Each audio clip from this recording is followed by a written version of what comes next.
Hello, folks. My name is Richard Bell. I'm a professor of history at the University of Maryland in the United States, which is where I'm sitting right now. And I want to thank the American Center in Moscow for putting together today's event about the history of the United States' Declaration of Independence. I'm actually originally British. I have a British accent, but I've lived in the US for 25 years teaching American college students about American history and become a US citizen along the way. So I'm going to talk for about 45 minutes about the history of the American Declaration of Independence, and then I'll see what comments and questions you guys have who are watching live, and I'll do my best to try to answer any of those in the time we have left. So I'm going to go ahead and try to share my screen. That just takes a little bit of concentration on my part to try to get right. But I think that any second now, you can see my slides and hear my voice and see my face. And so I'm going to dive right in. I want to begin, folks, with some shocking news. The document on display in downtown Washington, D.C. at the National Archives of the United States is not actually the Declaration of Independence. Or at least that document on display in Washington is not the first Declaration of Independence or the last Declaration of Independence, and is far from being the only Declaration of Independence. The document on show in Washington at the National Archives, the one this gentleman is looking at, is in fact a special commemorative edition that the Continental Congress ordered up at the end of July 1776 to commemorate and memorialize the independence that the delegates in Congress had actually declared in a simple vote weeks earlier on July 2nd. The document on display at the National Archives, which if you could read it today would look a bit like this, is really a souvenir. A beautiful souvenir made after the fact. It was engrossed on parchment in the calligraphic hand of a junior clerk of Congress named Timothy Matlack, and it was later signed by 56 of the delegates to the Second Continental Congress, including several who'd not been present for the actual vote on July 2nd, and by at least one delegate who'd voted against the resolution for independence. Now, my talk this evening is not actually about this famous parchment. Instead, it's about all the other declarations of independence that the prominence of this lovely keepsake in Washington has obscured over the past 2.5 centuries. So I'm thinking here of Thomas Jefferson's own drafts. We have 7 copies in his handwriting. And I'm thinking of the final version approved by Congress on July 4th, the version that was then circulated in print across America and across the world. I'm also thinking of several other sets of declarations, some that predate July the 4th by several months, others written much more recently. Some written here in North America, others written far away. Some written by propertied white men like Thomas Jefferson, others written by people who couldn't be more different to him. Putting all of these declarations of independence into conversation with one another this evening will, I hope, give us some fresh perspective on that famous parchment that peeks out from behind bulletproof glass in Washington's National Archives rotunda. We can be reminded that that parchment honors something unambiguously momentous. It commemorates the creation, adoption, and dissemination of a 1,300-word press release that forged the American people into union, justified their rebellion against Britain, asserted their independence, and announced that country's appearance on the world stage. That famous press release, that famous statement, the Declaration of Independence, is America's midwife, America's birth certificate an Americans promised to themselves. There's much to admire about it and much to discuss, and I want to leave time for some of your comments, so let's dive right in.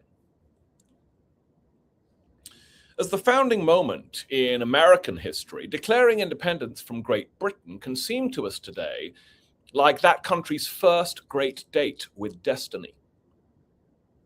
But it was actually a long time coming. Open rebellion against the British Crown was treason, remember.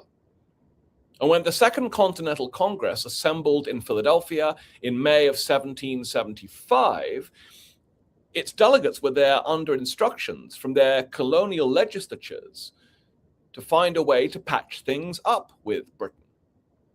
Few at that point, May of 1775, were thinking of using that Congress to foment insurrection against the British monarchy or break from the empire upon which the colonists depended for trade and security. In fact, it was actually King George III who first declared the American colonists' independence for them. On August 23rd, 1775, the British king issued a proclamation saying that the American colonists had proceeded to open an avowed rebellion by engaging some British soldiers in battle at Lexington and Concord, and that they were thus outside his protection, and that they should be punished as traitors. In December of 1775, the British Parliament acted on their king's proclamation and declared war on the colonists' maritime commerce, beginning a series of stop-and-search raids on American merchant shipping up and down America's east coast. Britain's belligerence was one of several things that finally nudged the delegates in Philadelphia towards their famous written declaration. Another was the appearance of a pungent new political pamphlet in January of 1776. That pamphlet was the work of an outcast, expat Englishman named Thomas Paine living in Philadelphia. And that pamphlet told readers that it was common sense for the American colonists to respond to King George's bullying by walking away and starting afresh. Thomas Paine's cheap 46-page pamphlet sold like hotcakes and quickly made its way into the pockets, homes, and minds of perhaps 100,000 American colonists in the spring of 1776. And it changed people. It worked to bind many people throughout the colonies into a common struggle, giving many Southerners a sense of common cause with many New Englanders for the first time. And it gave them all a common enemy too, by laying the blame for all the chaos and trauma of the past 10 years directly at King George's feet. In these ways, then, this flimsy, plain-spoken little pamphlet, Common Sense, was the American people's Declaration of Independence, a fact that readers across the colonies made pretty obvious over the following months. As the American historian Pauline Maier demonstrated in the brilliant book you see on the screen, thousands of local government officials in towns, counties, and provincial legislatures spent the spring months of 1776, January, February, March, April, May, issuing their own miniature declarations of independence, formal statements proclaiming their commitment to separate nationhood and summarizing the chain of events that had pushed them to do so. Those thousands of Americans produced at least 90 local declarations of independence that spring, and they were written to put pressure on the often cautious delegates to the Second Continental Congress in Philadelphia to find the courage to embrace the cause of independence and to sever all ties with Britain. And they soon began gaining attention in Philadelphia. As John Adams, one of the delegates there, observed on May the 20th, every post and every day rolls in upon us, independence like a torrent. What he's saying there is his mailbag is full of people from back in Massachusetts sending him statements urging him to declare independence. And it wasn't just John Adams getting mail like that. Other Philadelphia delegates, too, were getting the same message from their own constituents back home. So on Friday, June 7th, 1776, Richard Henry Lee, a member of the Virginia delegation, introduced to the Continental Congress the first formal proposal for American independence. It was a resolution to declare that these united colonies are, and of right ought to be, free and independent states. 2 days of intense debate followed Lee's resolution, though the outcome of that debate was not the one you may be expecting. Richard Henry Lee and John Adams and other delegates who were in favor of immediate independence didn't have the votes to carry the day, at least not yet. So the members of Congress kicked the can down the road. They delayed a final vote on independence and agreed instead to set up a committee to study the issue. Resolved, they said, that the resolution on independence be postponed to this day 3 weeks from now. And in the meantime, lest any time should be lost in case the Congress agrees to this resolution, a committee be appointed to prepare a declaration to the effect of the said first resolution. As you can tell, this is hardly the rousing, nation-birthing moment that American patriots like John Adams may have been hoping for. Still, it was not nothing either. It was enough to move things forward. And John Adams himself vowed to spend these next 3 weeks lobbying his fellow delegates to vote yes whenever the vote for immediate independence finally came back around. Adams also agreed to serve on this new committee, a 5-person team tasked to draft an explanation for the decision to declare independence that Congress could quickly roll out, a bit like a press release, in the event that Richard Henry Lee's original resolution on independence did somehow later pass. The other delegates assigned to this committee were Benjamin Franklin of Pennsylvania, Roger Sherman of Connecticut, Robert Livingston of New York, and Thomas Jefferson of Virginia. All 5 of them were busy with other much more important committee assignments. So it made sense for just one of them to do the work to draft the little document they'd been tasked to prepare. Benjamin Franklin was a gifted stylist and a zealous supporter of immediate independence. He might seem like the obvious choice to do this, but he was ill, plagued by gout and exhausted. Robert Livingston was on the committee as the token conservative, and he was not there to do actual work, and Roger Sherman, too, was largely window dressing. That left John Adams, the short lawyer from Massachusetts who was an outspoken advocate for immediate independence, and it left Thomas Jefferson, the tall, sandy-haired planter from Virginia who had a reputation as a fine writer, but who'd barely said a word on the floor of Congress so far. Adams later recalled that these 2 grown men bickered like children about which of them should serve as lead draftsman, with Jefferson finally reluctantly agreeing that, fine, I'll do it.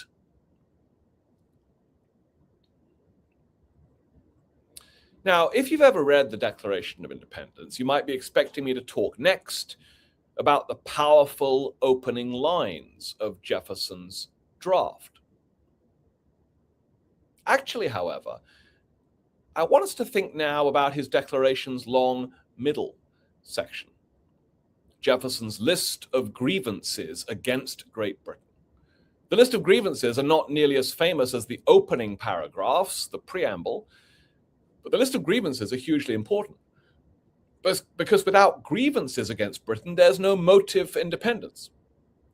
Without a motive, there can be no declaration. So let's take a look at Jefferson's grievances against Britain.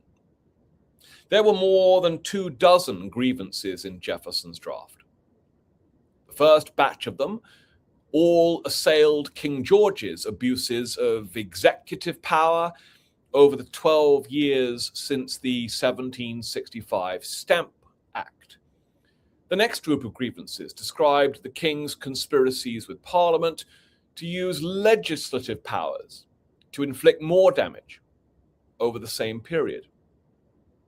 Then come the final group of grievances, which highlight the king's capacity for cruelty in the war he'd been waging against his own subjects over the last 12 months since the battles of Lexington and Concord.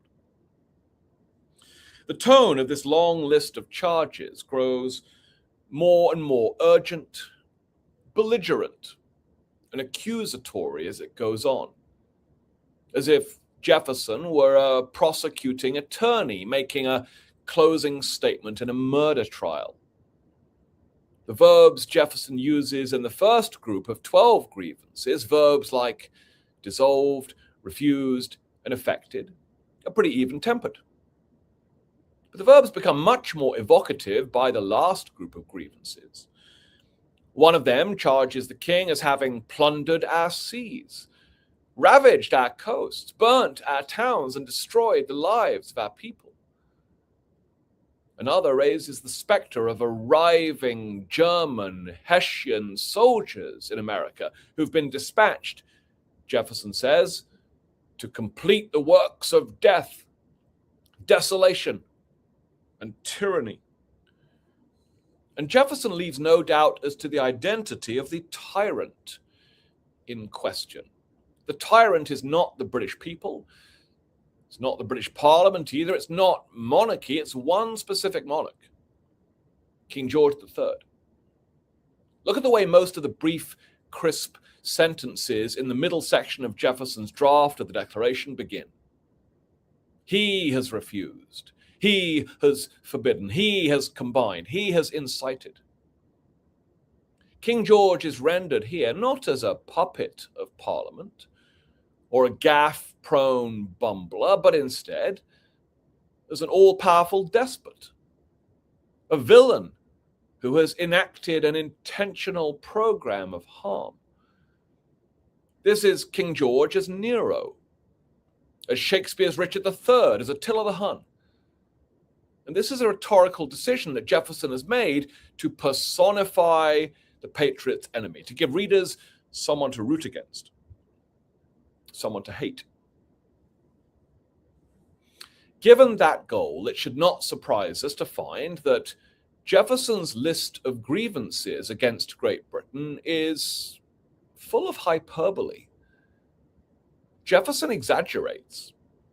He pads the brief. He gilds the lily. He tells readers that there were, quote, swarms of tax collectors in the American colonies, when really there were just 50 men doing their jobs. He tells readers that those tax collectors pose the exact same threat as occupying soldiers, when of course that is hardly true.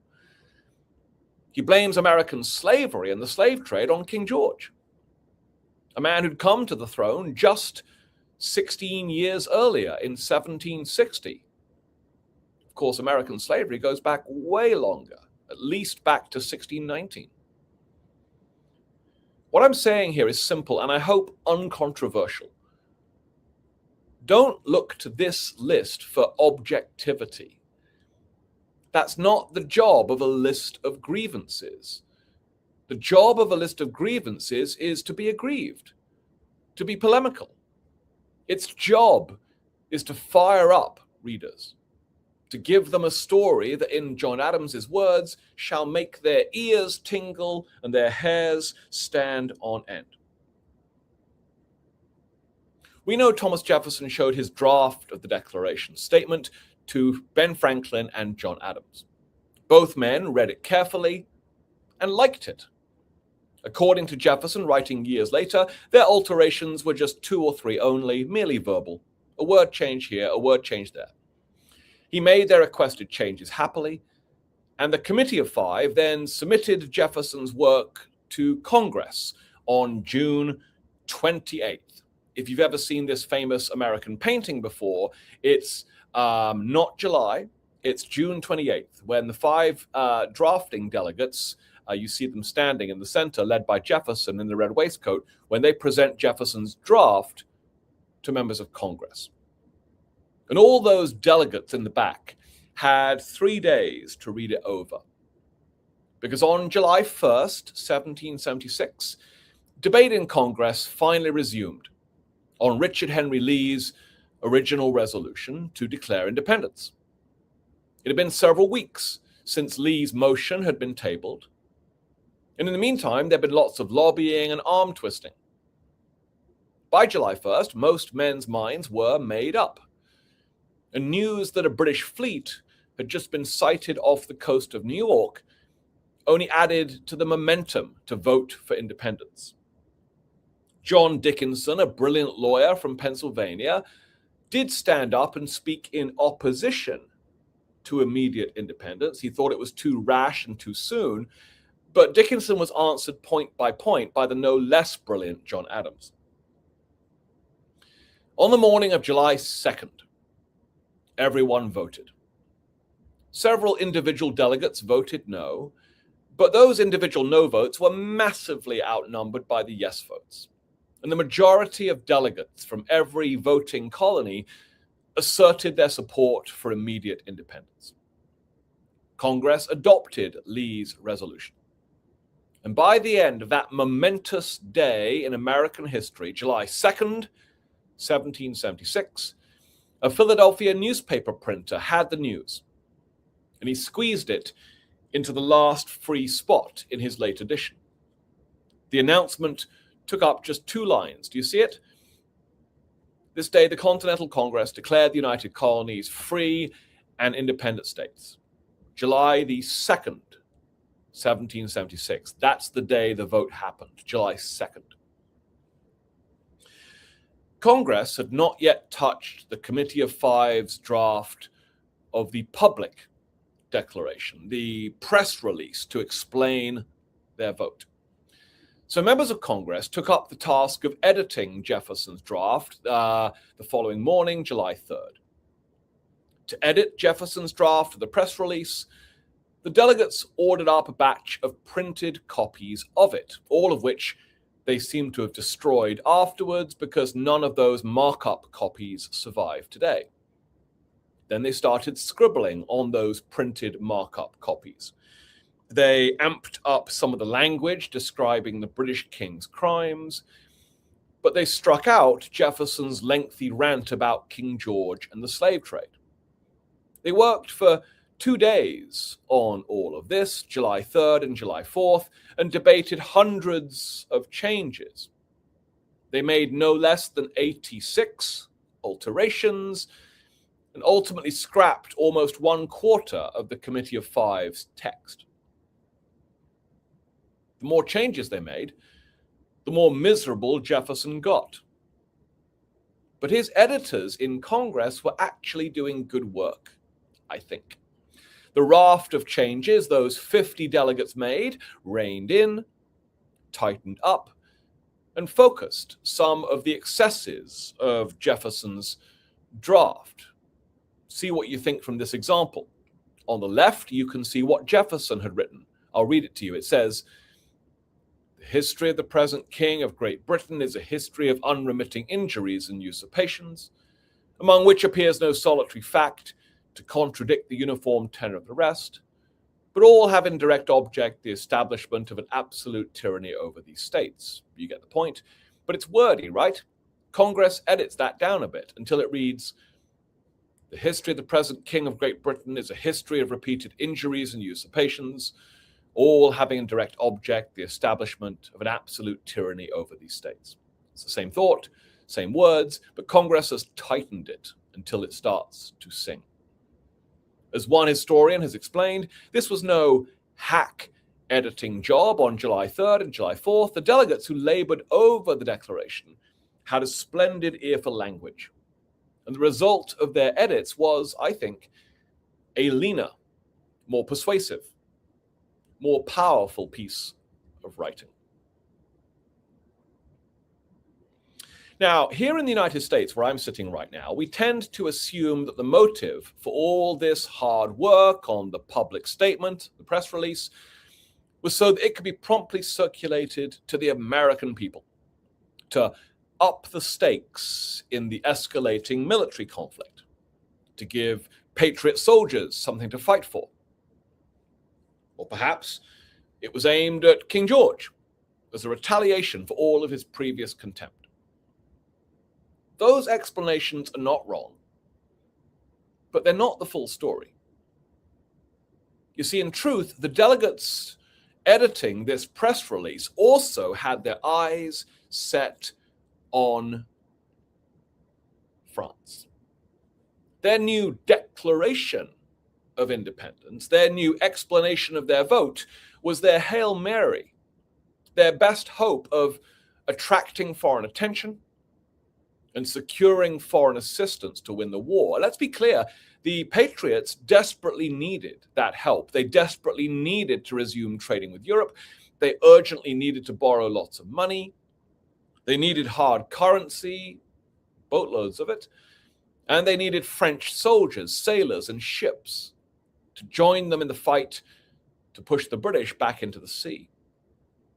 To earn this essential foreign assistance, the Patriots had to prove to the world that they were serious, that they were rebels against the crown. And the best way to do that was to announce that fact in writing, in a printed manifesto that the delegates could dispatch to foreign courts like France and Spain and the Netherlands. Seen in its proper historical context, then, the Declaration of Independence, the press release, was a means to an end.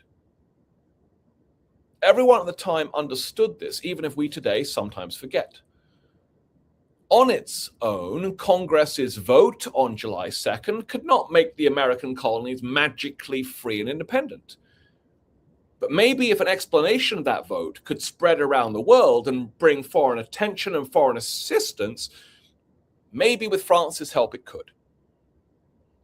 This is why the delegates had their press release, their declaration, translated into French immediately. It's why they sent printed copies addressed to King Louis of France and King Carlos of Spain on the first ships bound for Europe on Monday morning, July 8th. It's why they had them published in European newspapers. It's why the Congress authorized John Adams to draw up a list of talking points for treaty negotiations with France within days. It's why the American Congress dispatched Ben Franklin to Paris later that fall to bring France into the war. Printed copies of the Declaration of Independence reached Ireland, Austria, the Dutch Republic, and Spain by the end of August. And then Copenhagen, Basel, and Florence in early September. Ironically, given the delegates' focus on France, a printed copy of the Declaration turned up there only belatedly. The printed broadsides that Congress had sent to Silas Deane, its representative in Paris, had been lost at sea, and replacements did not turn up until November. By then, 2 bootleg French translations of the Declaration had appeared in the Paris press, though it's not certain if senior members of the French government had yet seen them. What is certain is that when senior members of the French government did read the American Declaration, they were not immediately impressed.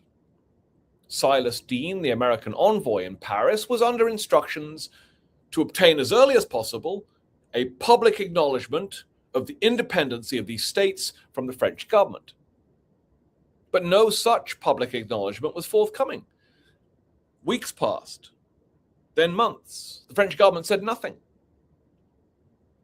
It was only later, when George Washington's Continental Army routed British forces at the Battle of Saratoga a year later, that France finally began the formal negotiations that would culminate in the Treaty of Amity and Commerce with the United States, which was finally signed in February of 1778. And it was only then, When France finally got off the sidelines, Britain's other European rivals agreed to do the same. Spain and the Netherlands were the next to sign on to the war effort against the British, in so doing recognizing the United States as a free and independent country. And after Britain's final defeat in this war, Britain too had to do the same. In Article 1 of the Peace of Paris, signed in the fall of 1783 to mark the end of the war, Britain's peace commissioners grudgingly endorsed an agreement in which His Britannic Majesty acknowledges the said United States to be free, sovereign, and independent states.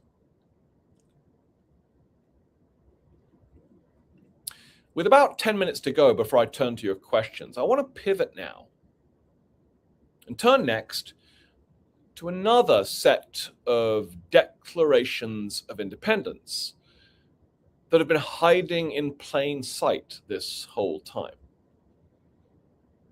I'm thinking here about all these subsequent declarations of independence, more than 100 of them that rebels, separatists, and state makers have crafted in other parts of the world since 1776 in direct imitation of America's.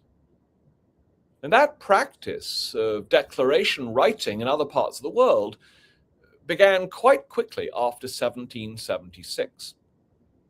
By the time Thomas Jefferson and John Adams died in 1826, that's 50 years after 1776, by then, people in Flanders, Haiti, Colombia, Venezuela, New Grenada, Mexico, Argentina, Chile, Peru, Guatemala, El Salvador, Nicaragua, Costa Rica, Panama, the Hellenic Republic, Brazil, the United Provinces, Bolivia, and Uruguay had all by 1826 written their own declarations of independence, all of them modeled in some way on the American Declaration. As the Harvard University historian David Armitage has shown in the book you see on the screen, this 50-year-long age of revolutions was just the first of 4 great waves of declaration making in global history since 1776. The 4th wave, of course, had to do with the collapse of the Soviet Union. Today, the majority of the countries on this planet, more than 100, have their own declarations of independence. Some, like the Republic of Vietnam's 1945 declaration, quote from the American Declaration of Independence, word for word. Other declarations express their debt to the American version with a bit more subtlety than that. In June of 1826, just 2 weeks before he died, Thomas Jefferson wrote a public letter in which he called America's 1776 declaration an instrument pregnant with the fate of the entire world. I think he was right about that. Over the past 250 years since 1776, peoples around much of the world have used Jefferson's declaration, the American Declaration, as one of their weapons of choice to try to extinguish and obliterate empires. The American Declaration's pithy, pointed assertion of sovereignty and statehood is its most important global legacy. And its significance can hardly be overstated. In our lifetimes, folks, decolonization movements, empowered by the original American Declaration, have continued to sweep the globe, marking the unmistakable emergence of a world of nation-states from the ashes of a world of empires.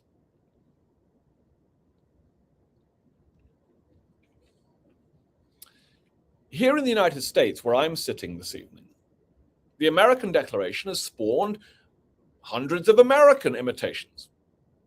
other declarations devoted to other causes that draw on the 1776 original to advance their own claims to freedom from other types of tyranny. The most famous of these American imitations is the Declaration of Rights and Sentiments, written by the feminist activist Elizabeth Cady Stanton for the 1848 Women's Rights Convention in Seneca Falls. She wrote a document which says that all men and women are created equal. In fact, she rewrote the entire American Declaration of Independence to put women back into it, to make it about women's rights. So she rewrote the entire document for her purposes. But a great many more Americans have drawn much more selectively on the 1776 Declaration, not rewriting the whole document, but focusing in on just its opening phrases. And one sentence in particular: we hold these truths to be self-evident, that all men are created equal. Now, to be clear, when Jefferson wrote those words, he was referring really to the equality of the American people versus the British people. But those two groups of people both have rights to self-government. That's really what Jefferson was getting at when he said all men are created equal. What he means is all groups of men are created equal. But of course, most readers since then have taken him to mean something quite different. We have taken him to mean that all individual people are created equal, which is not exactly what he meant, but that misreading has imparted to our modern world a veritable golden rule for human rights, a credo that activists and rights seekers have invoked in almost every aspirational progressive advancement in the history of the United States. No one did more to constitute the Declaration of Independence as a beacon of liberty toward which the people of the United States should hew than its 16th president, Abraham Lincoln. Lincoln said the American Declaration of Independence was our manifest destiny, constantly looked to, constantly labored for. The assertion that all men are created equal was of no practical use in effecting our separation from Great Britain, Lincoln wrote in an 1857 essay. It was placed in the Declaration not for that, but for our future use. Its authors back then meant it to be a stumbling block to all those who in later times might seek to turn a free people back into the hateful paths of despotism. In Lincoln's skilled hands, Jefferson's Declaration became the living document, I think it remains today, a secular American creed, a set of goals for Americans to try to realize over time. We can hear the Declaration of Independence's echo in almost every call to expand freedom, equality, and civil rights in the United States since the Civil War. The Declaration's promise of equal rights for everyone was the touchstone for advocates of the 13th Amendment to the Constitution that abolished American slavery. And it was the touchstone for the 14th Amendment that guaranteed survivors of American slavery both citizenship and equal protection under the law. The ideas of the Declaration also reverberate through FDR, Franklin Delano Roosevelt's Four Freedoms speech about global human rights, and the threat of totalitarianism back in 1941. During Martin Luther King Jr.'s March on Washington, D.C. in 1963, Dr. King told crowds that the Declaration of Independence was a promissory note to which every American was to fall heir. Dr. King's famous dream is actually the Declaration's dream. King's hopes for the United States are rooted in the Declaration's second paragraph. I still have a dream, Dr. King said. I have a dream that one day this nation will rise up, live out the true meaning of its creed. We hold these truths to be self-evident that all men are created equal. We can find the language of the Declaration of Independence in the public debate surrounding every single civil rights act passed in American history since the Civil War. Today, that American Declaration is the voice of idealism and humanity in the United States. It is what pricks our American consciences and reminds us what is right. It is what shames us and stirs us to lift our heads and try to do better. It's what pushes us forward. And of course, there's a beautiful paradox at work in that, isn't there? This Declaration of Americas today is originally an 18th century document that was conceived, written, and authorized by a group of white men of considerable privilege and power. But that document has, over time, been remade, been transformed into a clarion call for everyone else here in the United States, for African Americans, Native Americans, propertyless white men and women, to all claim equality as their American birthright. In fact, as the Harvard University political scientist Danielle Allen has recently explained, the Declaration matters in the United States today because it helps Americans see that they cannot have freedom without meaningful political equality. That, I think, is where I want to stop. I could say a lot more. Maybe you'll draw some of that out of me in your questions, but I'm going to take my slides down and take a look at the chat and see what comments and questions are coming in. We have about 15 minutes left, and I encourage you to post a few questions that can focus my responses. I see a couple here already. Let's take a look. What initially inspired you, me, to study and lecture about the American Declaration of Independence? Well, I'll tell you very quickly that I'm a British-born historian, and when I eventually discovered American history in college, University of Cambridge, I got really excited about it and fell in love with American history, and then went to the United States to get a PhD, and have been teaching American college students about US history and the founding generation for 25 years now, and I really enjoy it. I think it's really interesting and important. And I get lots of questions about the American Declaration of Independence. So at some point, I sat down and read every published book by other scholars about the Declaration of Independence and tried to write up my thoughts about it. And you've heard some of those thoughts today. And I do think that in America today, the Declaration of Independence is very prominent in American pop culture. You see images of the handwritten parchment all over the place. There are long lines to go see that parchment in downtown Washington. People quote from the Declaration all the time. I would say alongside the US Constitution, it is the single most important document in the founding of this country, and I think it expresses, or is supposed to express, some American values, and that's always good, reminding ourselves of some of those values. The next question says, what's the biggest misconception people have about the Declaration of Independence? Something that most Americans get wrong. The Declaration of Independence has attracted all sorts of myths to it over the last 250 years, and historians constantly have to, do some myth busting to challenge some of those misconceptions. I would say the most obvious one is what happened on July 4th. Many people will tell you that the Patriots voted for independence on July 4th. That is wrong. They did not.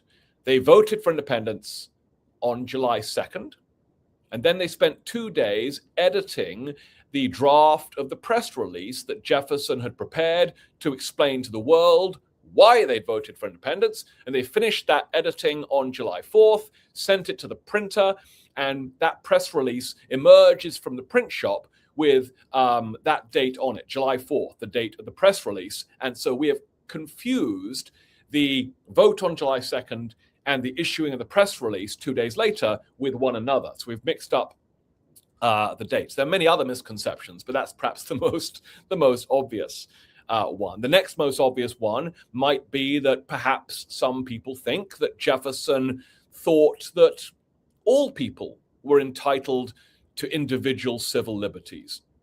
We think that today, of course, and rightly so, but that's not what Thomas Jefferson actually thought. He didn't think women should vote. He didn't think Native Americans should vote or black people should vote. He didn't even think poor white people should vote. So he was really making a different point about the relative equality of the British people versus the American people. But we've sort of misunderstood him, and that's been a very useful misunderstanding. Next question. Wow, they're coming in thick and fast right now. If I could add one sentence to the Declaration of Independence, something the founders missed, what would it be? Oh, geez. I wouldn't dare to add a sentence to the Declaration of Independence. That would be a lot of, I think, ego and hubris. Though I will say, I wish it had some clear anti-racist language in it.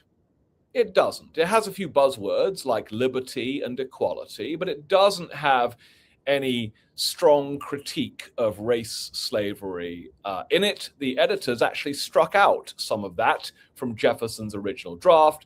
I wish some of that anti-racist language could be present. The next question says, how similar are other countries' declarations of independence to the American one? This is a great question. Not very similar in many cases. While a couple of declarations in other places are purposefully very close imitations, in most cases, they are not copying line by line, word for word from the American 1776 version. They are simply writing their own declarations of independence to serve their own local purposes. And that's a reminder that it's not so much the contents of the American Declaration that turns up again and again in other declarations around the world. It's the simple fact of writing one. So when the Haitians write a Declaration of Independence in 1804 at the end of the Haitian Revolution, they're doing it for their own purposes. When the people in Uruguay write their own, they're doing it for their own purposes. But what they learn from the American Revolutionary War for Independence is that announcing to the world that you are serious about achieving independence is important. It helps to build unity amongst insurgents, and it also announces to the world that you might need help and they should come over and help you, and that they should recognize your independence. So those big themes are what animates other groups of rebels to write declarations of independence. They may not have much interest in the particular contents of the 1776 American original, but they realize that putting up a manifesto of why they've done this serves an important purpose. I hope that makes sense. Next one. The Declaration of Independence and the Constitution were written 11 years apart. Yeah, 1776 for the Declaration, 1787 for the Constitution.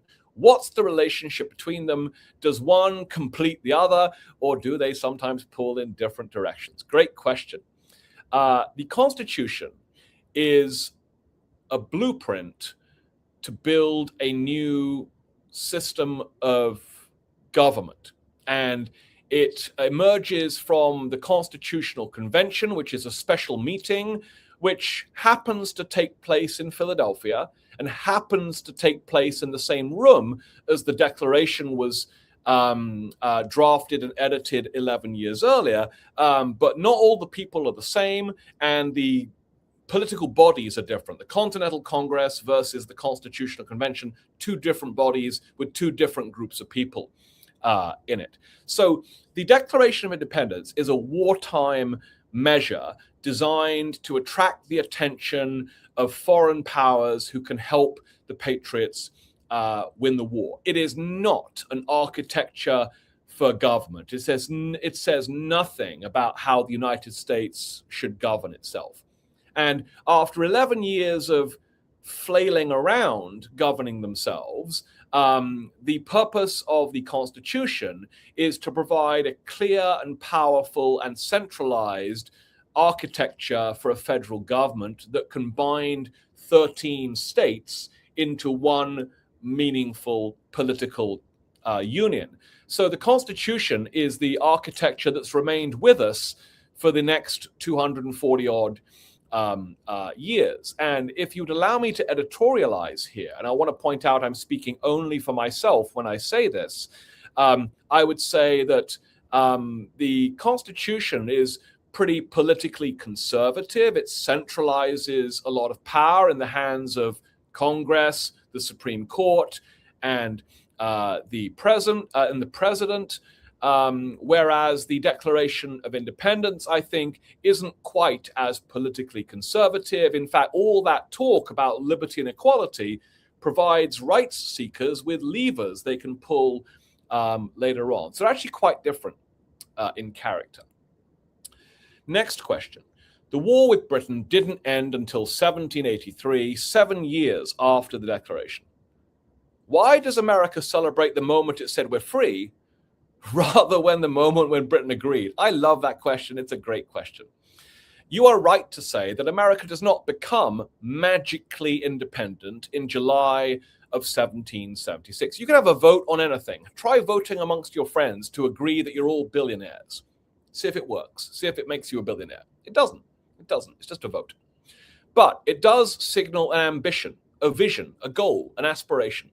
And the patriots will spend the next 7 years trying to realize that goal of political independence, and they will eventually succeed, having pulled in France and Spain and others by 1783, when Britain does acknowledge in the Treaty of Paris that the United States is independent. Why we celebrate July 4th, 1776, and not a date in September in 1783 is a difficult question to answer briefly. But I would say that what happens in Congress in July 1776 puts American actors, patriot actors, founding fathers like Jefferson at the center of the action, which is appropriate for a creation story. Whereas having the British king say, oh, go on then, I guess you're independent, puts the emphasis on him as the critical actor. I don't think creation stories for new nations like to give away credit to someone else like that. I think creation stories for new nations put those rebels, those insurgents, those separatists center stage. So it makes sense that we'd reach back to that moment in July 1776 as the moment when America is somehow born. Though, of course, it will take winning the war to make that real. And then perhaps the last question here, at least on my list, which phrases or principles from the Declaration are still reflected in American society today?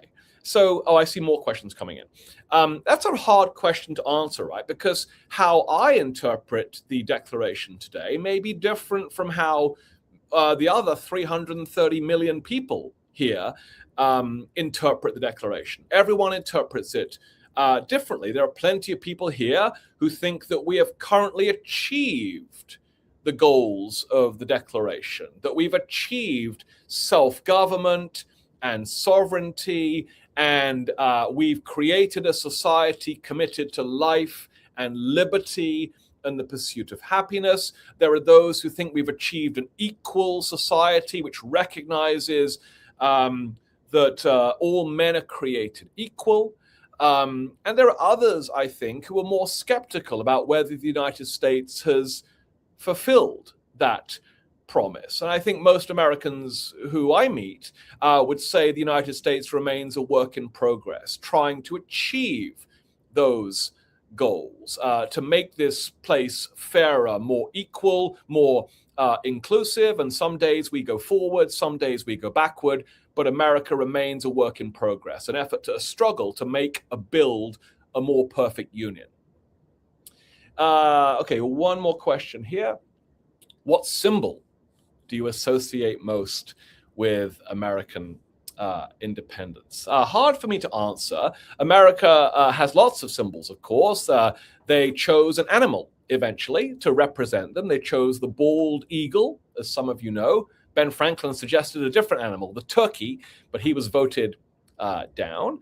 I think we should think of the contributions of American patriot soldiers and sailors and privateers during the war, American diplomats like Benjamin Franklin and John Adams and John Jay. And I think we can also think of the people in Congress who voted on independence and edited that press release, the guys led by Thomas Jefferson on that committee, as sort of symbols of those American goals. But there's quite a menu to choose from. Picking one seems a little exclusive. Question 9, will the Declaration of Independence ever be updated, or is it set in stone? Oh, it's set in stone. So the Constitution is the blueprint for the federal government. It can be changed. It can be amended. In fact, it includes an article, Article 5, which allows it to be amended. And there have been 26 or 27 amendments to the Constitution, for instance, to abolish slavery, for instance, because the Constitution is our ongoing set of ruling principles. The Declaration does not currently have the force of law in the United States. It is not our system of government. It's a press release from the war. So it won't be updated, it won't be changed. It's frozen in stone. But what I will say is what we've taken from the Declaration has changed over the years from what Jefferson intended. Jefferson had certain purposes and ideas in mind, but civil rights activists for the women's rights movement, the anti-slavery movement, the labor rights movement, you name it, have seen in Jefferson's Declaration language they can appropriate to serve their own causes. And I think that's right and proper. And there will be other rights-seeking movements today and in the future that will reach back to Jefferson's language and repurpose it for their own purposes. So in that sense, it is constantly being updated. All right, I have made it through the long list of terrific questions from all of you. Thank you very much for listening today. Please reach out to me at the University of Maryland if you'd like a reading list about the Declaration of Independence. There are lots of books I could recommend to you, or at the very least, Google the Declaration and read the whole thing in your own language, perhaps, or certainly in English, and you can see what an interesting, multifaceted document it is. And 2026, as many people know, is the 250th anniversary of the Declaration of Independence. So if you're ever going to read the Declaration, 2026 is a good year to do so. And with that, I'll say thank you to my hosts and throw it back to them and say thank you very much. Have a great day, everyone. Have a great evening.